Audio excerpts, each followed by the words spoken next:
Dynamite TNT. Ah, Bon Scott. Ce nom vous dit peut-être rien du tout, comme ça, mais c'est le premier chanteur d'ACDC, le groupe mythique de hard rock australien. Highway to Hell, TNT, Riff Raff, It's a Long Way to the Top, Wall Lotta Rosie, tous ces titres légendaires du groupe étaient chantés par la voix caractéristique et nasillarde de ce bon vieux Bon.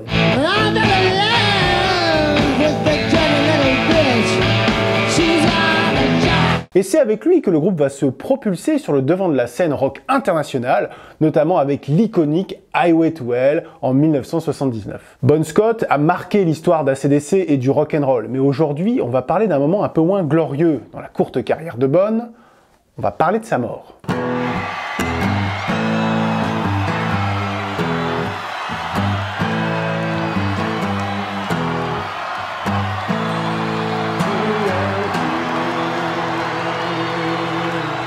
Nous sommes en 1980, le groupe est devenu un incontournable de la scène internationale hard rock avec son titre Highway to Hell.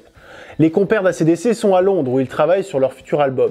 Bon va se rendre dans les studios londoniens où enregistre le groupe français Trust pour les aider à traduire leurs textes en anglais pour leur album Répression. Le 19 février 1980, après une soirée bien trop arrosée, Bon va monter dans une Renault 5 où il va s'assoupir. Son ami Alistair Kinnear tente de le réveiller une première fois, mais devant ce qui semble être un coma éthylique, il va préférer rentrer chez lui et va laisser Bon dormir dans la voiture toute la nuit, en ayant pris soin de le recouvrir d'une petite couverture.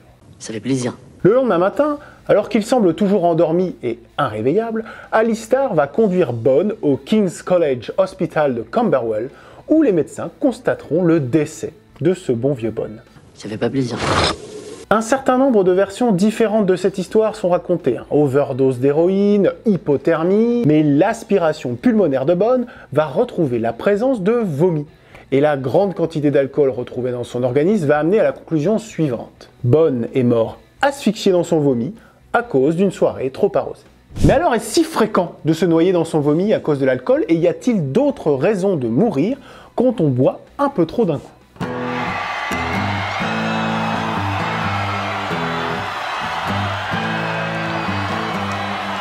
Dans cette vidéo, on va essayer de comprendre ce que fait l'alcool dans notre organisme et comment il peut entraîner plus ou moins facilement et plus ou moins rapidement le décès. Pour éviter d'employer deux fois le même terme pour définir le fait de se coller une murge ou d'être ivre, on va utiliser un glouglou compteur qui va déglouglouclonter le nombre d'expressions différentes pour en parler.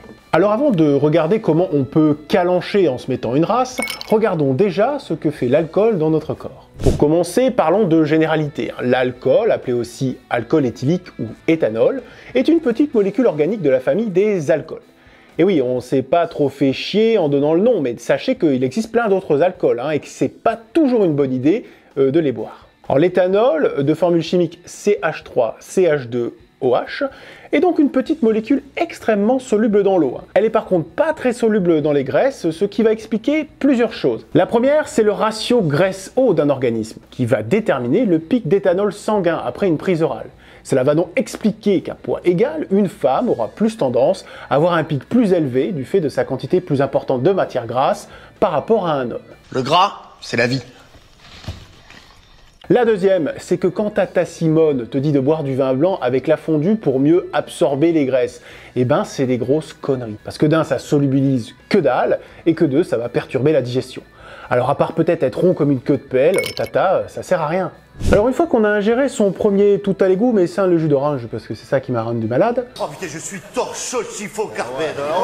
Qu'est-ce qui se passe dans notre corps ? L'alcool arrive dans notre estomac où il va connaître une première dégradation par une petite enzyme que l'on appelle l'alcool déshydrogénase. Cette enzyme, on la reverra, elle est la principale façon qu'a notre corps de se débarrasser de l'alcool. Le temps que va passer l'alcool dans notre estomac, il est déterminant pour la suite, puisqu'il va conditionner le pic d'alcool dans le sang. C'est pour ça qu'il est toujours plus violent de s'arsouiller la glotte à jeun plutôt que pendant le repas de Noël chez la fameuse Tata Simone. Bon, une fois que l'alcool sort de l'estomac, il est rapidement absorbé par le duodénum pour être dirigé vers le foie où va se produire la majeure partie de la dégradation de l'alcool. En effet, on va retrouver moins de 10% de la dose d'alcool ingérée dans d'autres systèmes d'épuration comme les urines, les selles, la transpiration ou bien encore la respiration. Mais ça explique quand même qu'on peut sentir à 10 km quand tu t'es copieusement goudronné le vestibule à cause de la transpiration et de ton haleine de poney sauvage. Prenez un chewing-gum, Émile.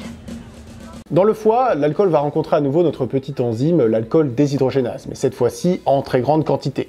Et il va aussi rencontrer un autre système de dégradation, le cytochrome CYP2E1, qui est aussi impliqué dans la dégradation d'un grand nombre de médocs. Tu vois où je veux en venir. Alors on va rapidement parler des étapes de dégradation de l'alcool. L'enzyme, elle a besoin d'une autre molécule qu'on appelle la nicotinamide pour fonctionner. Globalement, l'alcool est transformé en une autre molécule qui s'appelle l'acétaldéhyde. Puis cet acétaldéhyde est à son tour transformé en acétate, qui sera à son tour transformé en acétylcoenzymat, un métabolite essentiel pour la production d'énergie dans les cellules. Ce qui veut dire que l'alcool est une source importante d'énergie pour notre organisme. En effet, 1 gramme d'alcool va produire 7 kcal, alors qu'un gramme de sucre en produit que 4, et 1 gramme de gras autour de 9. Le problème, c'est que contrairement aux autres sources d'énergie, l'alcool ne se stocke pas. Et c'est donc le foie qui doit bosser non-stop pour gérer l'apport d'alcool sans pouvoir le stocker. Alors ça ne veut pas dire que l'alcool n'entraîne pas une prise de poids, car une fois métabolisé, il va contribuer à la production d'énergie qui sera, elle, stockée sous la forme classique, c'est-à-dire sous forme de sucre ou de gras. Le gras, c'est la vie. Alors tu sais, on dit souvent de ne pas boire avec les médicaments ou avec les antibiotiques. Mais finalement, pourquoi est-ce qu'il est déconseillé de gober des pilules quand on se remplit le gazomètre? Eh bien, c'est à cause de ce fameux cytochrome CYP2E1, dont je te parlais un tout petit peu plus haut. En effet, ce cytochrome, il est surtout utile pour métaboliser et dégrader un certain nombre de médicaments. En buvant de l'alcool, tu vas limiter la disponibilité de ce cytochrome pour dégrader le médicament en question, et donc tu vas aggraver le risque de surdosage. A l'inverse, si tu as l'habitude d'être un peu trop souvent défoncé comme un terrain de manœuvre, l'activité de ce cytochrome aura tendance à augmenter, et du coup, les médicaments seront plutôt sous-dosés. Alors un conseil d'amis, évite de te beurrer la biscotte avec des médocs. Bon, comme tu peux t'en douter, il y a plein de facteurs qui vont influencer ta capacité à métaboliser l'alcool, et donc qui vont te permettre soit de postuler comme routier polonais, soit comme paillasson humain, après t'être peinté comme un archange. On l'a vu, le sexe principalement dû à la quantité de gras. L'âge aussi, car l'enzyme n'est pas très active chez les enfants, c'est pour ça que ton cousin Billy bronche pas trop la nuit quand tata Simone lui colle un fond de verre de gnôle dans le biberon, ne faites pas ça. La bouffe, qui va ralentir le pic d'absorption, mais aussi la génétique. Et oui, selon les quantités d'enzymes dont tu disposes, tu seras plus ou moins bon métaboliseur d'alcool. Par exemple, les Indiens d'Amérique sont parmi les populations qui tiennent le mieux l'alcool. Et puis pour les Asiatiques, des études génétiques ont montré qu'ils avaient une tendance à avoir des formes inactives de l'alcool déshydrogénase, et donc qui géraient mal la consommation d'alcool. C'est d'ailleurs bien expliqué dans cette publication. Bon, il y a d'autres choses qui vont aussi modifier l'absorption, comme l'heure du jour, ou encore la prise de drogue, qui vont agir sur l'activité de l'alcool déshydrogénase. Bon, maintenant qu'on sait à peu près ce que l'alcool devient dans notre organisme, pourquoi est-ce que quand on se napalme la grotte, on risque de passer l'arme à gauche?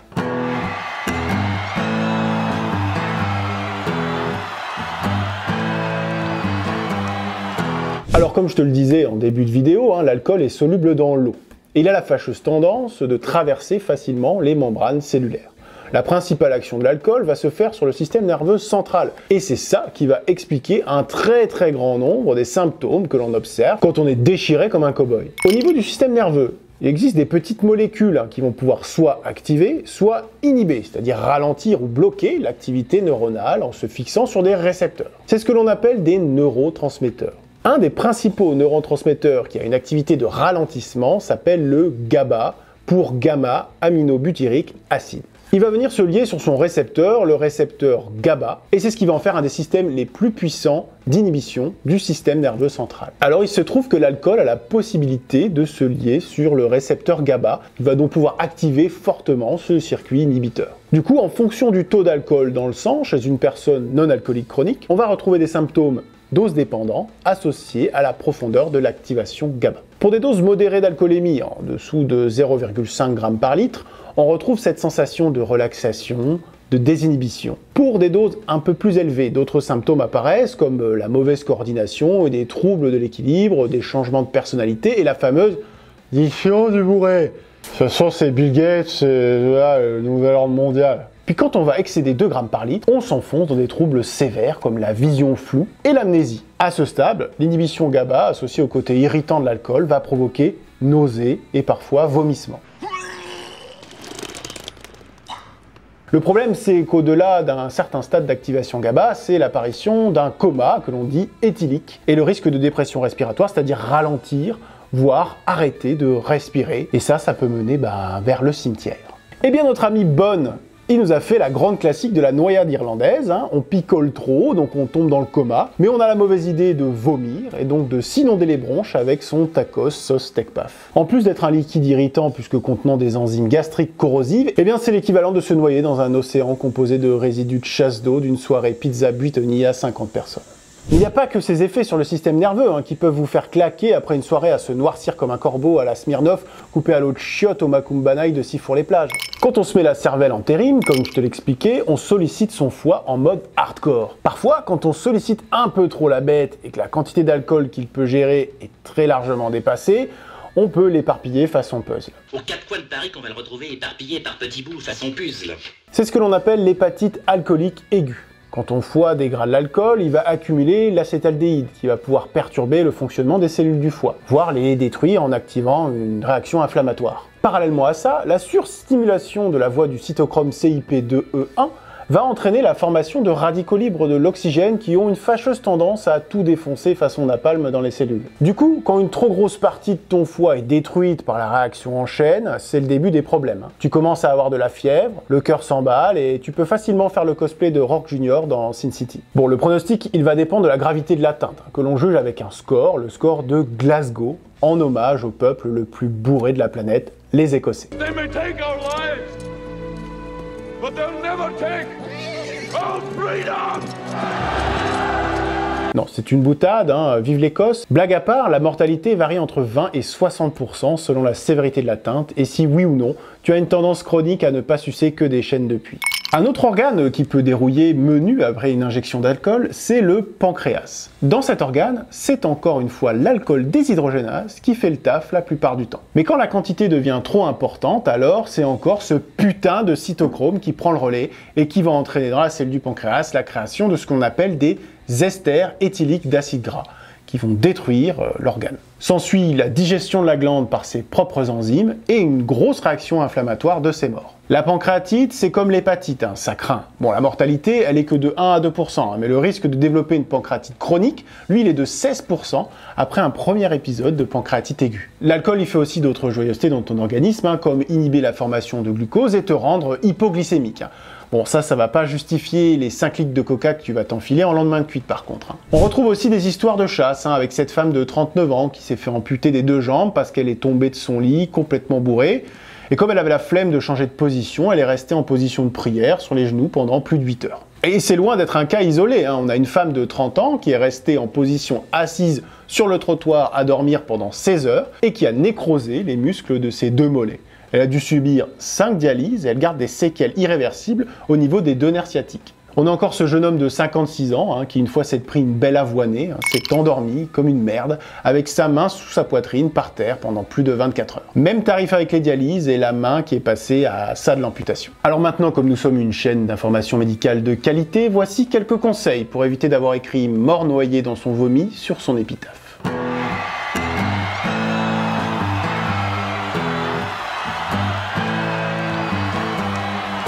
Déjà, consommez l'alcool avec modération, voire ne le consommez pas du tout. La meilleure façon d'éviter les problèmes, c'est de ne pas les chercher en fait. Si vous avez quand même la ferme intention de vous lézarder la casemate, essayez de limiter votre apport massif d'alcool à jeun et pensez à vous hydrater et à manger correctement. Si jamais vous vous êtes arraché comme une croûte de lépreux, pensez à vous positionner sur le côté, en PLS pour éviter la noyade irlandaise. Et si vous voyez un ami ou un comparse de beuverie inanimé, pensez à le mettre en PLS et à appeler les secours. Ce serait dommage que votre partenaire de tennis se voit amputé des 2 bras parce que vous avez préféré faire des selfies avec sa tronche coincée dans les chiottes pendant 8 heures plutôt que de l'aider. Petit bâtard, va. Et pour finir cette vidéo, parlons brièvement de la vésalgie ou gueule de bois. Les symptômes de la gueule de bois ont été étudiés dans cette étude du Alcohol Clinical Experimental Research Journal en 2003 et parmi 1230 étudiants, on retrouvait principalement comme symptômes la soif, la déshydratation, la sensation de fatigue et les maux de tête. On ne retrouvait pas cependant de corrélation entre la déshydratation et l'intensité du mal de crâne. Cet état proche de l'Ohio, associant envie de crever et envie de McDo, est surtout le résultat de l'accumulation des métabolites de l'alcool comme l'acétaldéhyde, l'inflammation liée au cytochrome, et la présence d'autres alcools peu recommandables comme le méthanol ou bien encore la présence de formaldéhyde qui est plutôt utilisé pour conserver les cadavres. Sans grande surprise, il n'y a pas vraiment de remède pour limiter la vésalgie. La soupe à l'oignon, le doliprane ou les incantations chamaniques n'y feront pas grand-chose. On en revient donc à la base, consommer avec modération. J'espère que cette vidéo vous a plu. Merci à tous d'être encore un peu plus nombreux à nous suivre chaque jour. Si vous avez apprécié, n'hésitez pas à partager massivement, encore une fois, cette vidéo, à vous abonner et à nous laisser un petit commentaire. À bientôt sur Dock & Roll. Keep on healing, keep on looking.